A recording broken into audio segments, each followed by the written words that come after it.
Assalamualaikum warahmatullahi wabarakatuh. Kawan-kawanku, pada kesempatan kali ini kita akan membahas mengenai fidusia.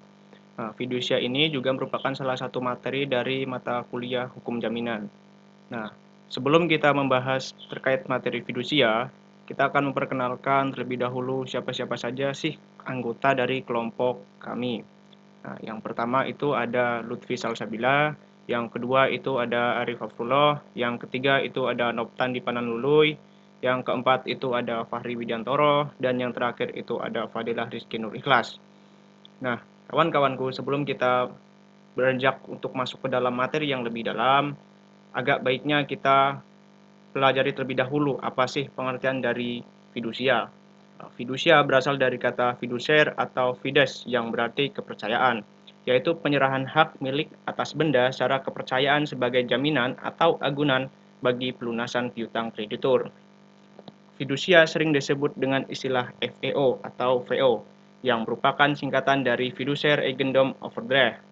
Penyerahan hak milik atas benda ini dimaksudkan hanya sebagai agunan bagi pelunasan utang tertentu, di mana memberikan kedudukan yang diutamakan kepada penerima fidusia atau kreditur terhadap kreditur-kreditur lainnya.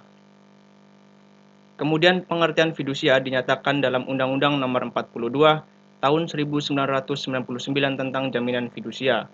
Disebutkan dalam pasal 1 ayat 1 bahwa fidusia adalah pengalihan hak kepemilikan suatu benda atas dasar kepercayaan dengan ketentuan bahwa benda yang hak pemilikannya dialihkan tersebut tetap dalam penguasaan pemilik benda. Sedangkan pengertian jaminan fidusia terdapat dalam pasal 1 angka 2 Undang-Undang Jaminan Fidusia yang menyatakan bahwa jaminan fidusia adalah hak jaminan atas benda bergerak baik yang berwujud maupun tidak berwujud dan benda tidak bergerak khususnya bangunan yang tidak dapat dibebani hak tanggungan sebagaimana dimaksud dalam Undang-Undang Nomor 4 Tahun 1996 tentang hak tanggungan yang tetap berada dalam penguasaan pemberi fidusia sebagai agunan bagi pelunasan utang tertentu yang memberikan kedudukan yang diutamakan kepada penerima fidusia terhadap kreditur-kreditur lainnya. Jadi kawan-kawanku, dapat disimpulkan bahwa unsur-unsur penting dalam pengertian fidusia itu ada yang pertama, pengalihan hak kepemilikan suatu benda berwujud atau tidak berwujud. Yang kedua, benda tidak bergerak khususnya bangunan. Yang ketiga, atas dasar kepercayaan. Yang keempat, benda yang dijaminkan tetap dalam penguasaan pemilik benda. Yang kelima, tidak dapat dibebani hak tanggungan. Dan yang terakhir, kreditur separatis.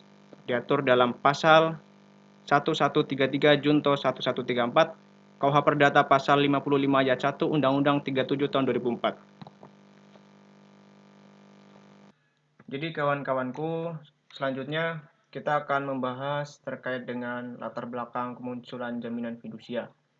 Mengingat bahwa ketentuan undang-undang yang mengatur tentang pegadaian mengandung banyak kekurangan dan tidak memenuhi kebutuhan masyarakat serta tidak mengikuti perkembangan masyarakat sehingga muncullah dan perlunya adanya jaminan fidusia. Nah, hambatan-hambatan itu yang pertama itu adanya asas inbeziteling. Nah, di dalam jaminan itu objeknya adalah benda. Nah, kemudian benda ini harus dikeluarkan oleh atas kekuasaan debitur. Inilah yang disebut sebagai asas inbeziteling. Nah, kemudian hambatan yang kedua, pegadaian atas surat-surat piutang ini. Hal ini karena yang pertama tidak adanya ketentuan tentang cara penarikan dari piutang-piutang oleh si pemegang gadai. Kemudian yang kedua, tidak adanya ketentuan mengenai bentuk bagaimana gadai itu harus dilaksanakan. Kemudian poin yang ketiga, itu pegadaian kurang memuaskan karena ketidakpastian berkedudukan sebagai kreditur terkuat, sebagaimana tampak dalam hal membagi hasil eksekusi. Kreditur lain, yaitu pemegang hak privilege dapat berkedudukan lebih tinggi daripada pemegang gadai. Kemudian selanjutnya kita akan membahas mengenai sifat-sifat dari jaminan fidusia. Yang pertama, jaminan fidusia itu bersifat aksesorir. Aksesorir itu berarti bahwa jaminan fidusia bukan hak yang berdiri sendiri, melainkan kelahiran dan keberadaannya atau hapusnya tergantung dari perjanjian pokok fidusia itu sendiri. Kemudian yang kedua, jaminan fidusia bersifat droit de suite, yang berarti bahwa penerima jaminan fidusia atau kreditur mempunyai hak mengikuti benda yang menjadi objek jaminan fidusia dalam tangan siapapun benda itu berada, dengan artian bahwa dalam keadaan debitur lalai, maka kreditur sebagai pemegang jaminan fidusia tidak kehilangan haknya untuk mengeksekusi objek fidusia walaupun objek tersebut telah dijual dan dikuasai oleh pihak lain. Kemudian yang ketiga, jaminan fidusia memberikan hak preferen, yang berarti bahwa kreditur sebagai penerima fidusia memiliki hak yang didahulukan untuk mendapat pelunasan utang dari hasil eksekusi benda jaminan fidusia tersebut. Yang kemudian yang keempat, jaminan fidusia untuk menjamin utang yang telah ada atau yang akan ada, yang berarti bahwa utang yang dijamin pelunasannya dengan fidusia harus memenuhi syarat-syarat sesuai dengan ketentuan pasal 7 Undang-Undang Fidusia. Yang pertama, utang yang telah ada adalah besarnya utang yang ditentukan dalam perjanjian kredit. Yang kedua, utang yang akan timbul di kemudian hari yang telah diperjanjikan dalam jumlah tertentu di awal itu.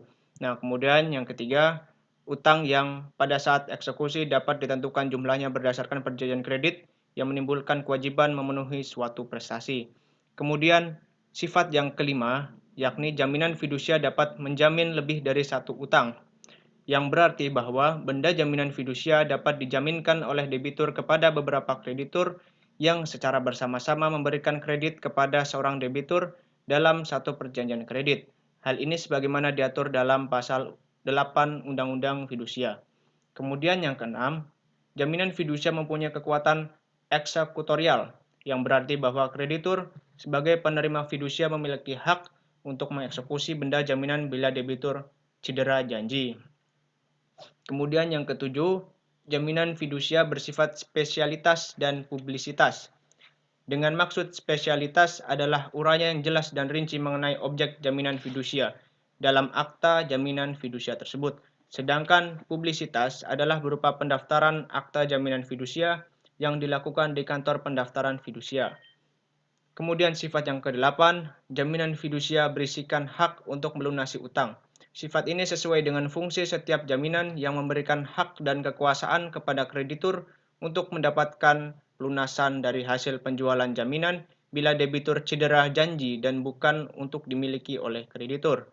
Kemudian yang terakhir, jaminan fidusia meliputi hasil benda yang menjadi objek jaminan fidusia dan klaim asuransi. Dan objek jaminan fidusia berupa benda-benda bergerak, berwujud seperti kendaraan bermotor, mesin pabrik, perhiasan, perkakas rumah, pabrik, dan lain sebagainya. Benda bergerak tidak berwujud seperti sertifikat tanah, saham, obligasi, dan lain sebagainya. Benda tidak bergerak yang tidak dapat dibebani dengan hak tanggungan, yakni hak satuan rumah susun di atas tanah, hak pakai atas tanah negara, dan bangunan rumah yang dibangun di atas tanah milik orang lain, serta benda-benda yang diperoleh di kemudian hari.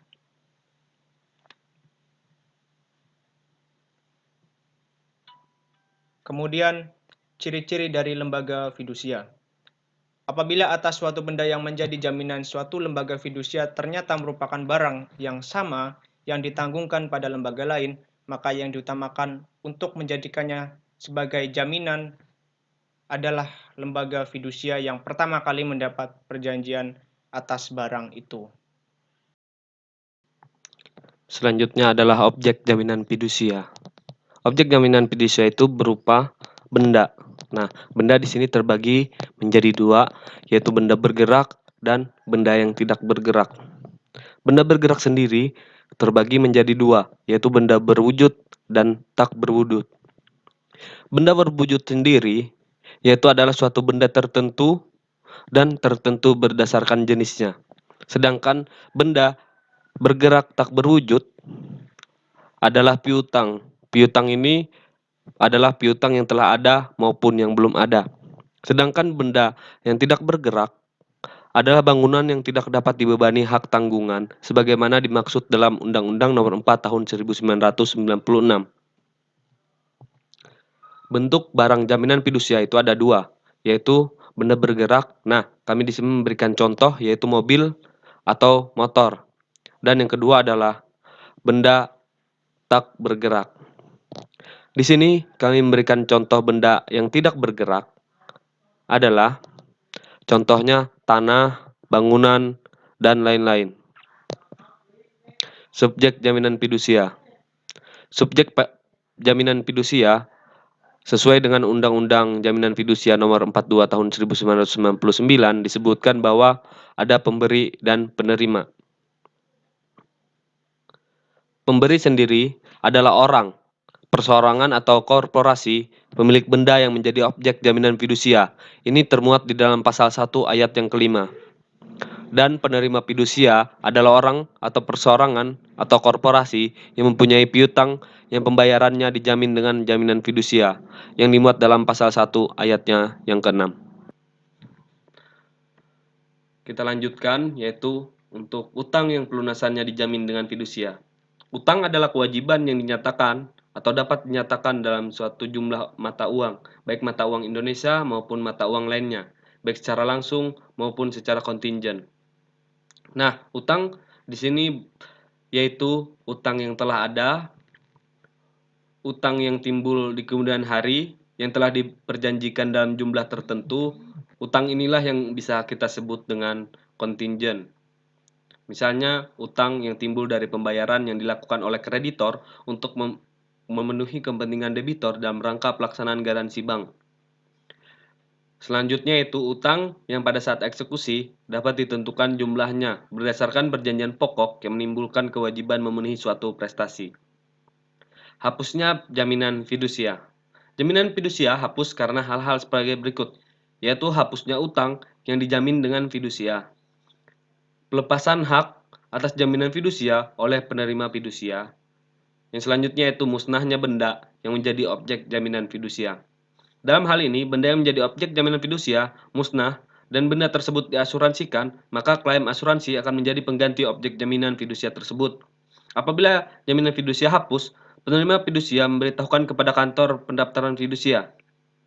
Dan dengan hapusnya jaminan fidusia, kantor pendaftaran fidusia mencoret pencatatan jaminan fidusia dari buku daftar fidusia.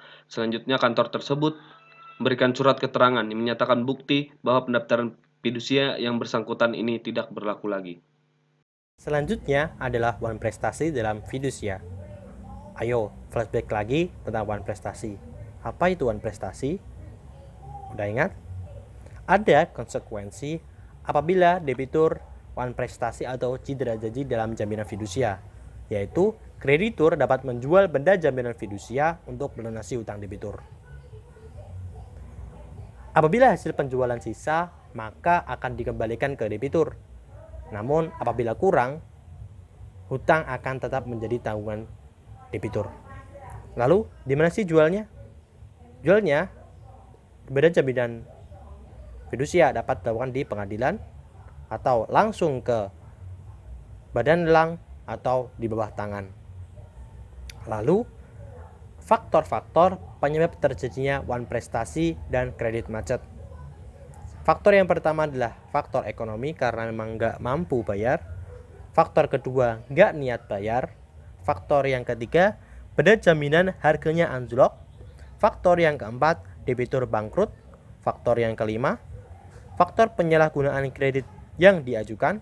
Faktor yang keenam manajemen usaha yang buruk dari debitur. Faktor yang ketujuh adalah pembinaan dari kreditur kurang. Terima kasih. Sekian video mind mapping dari kami atas materi fidusia. Ayo, apa selanjutnya?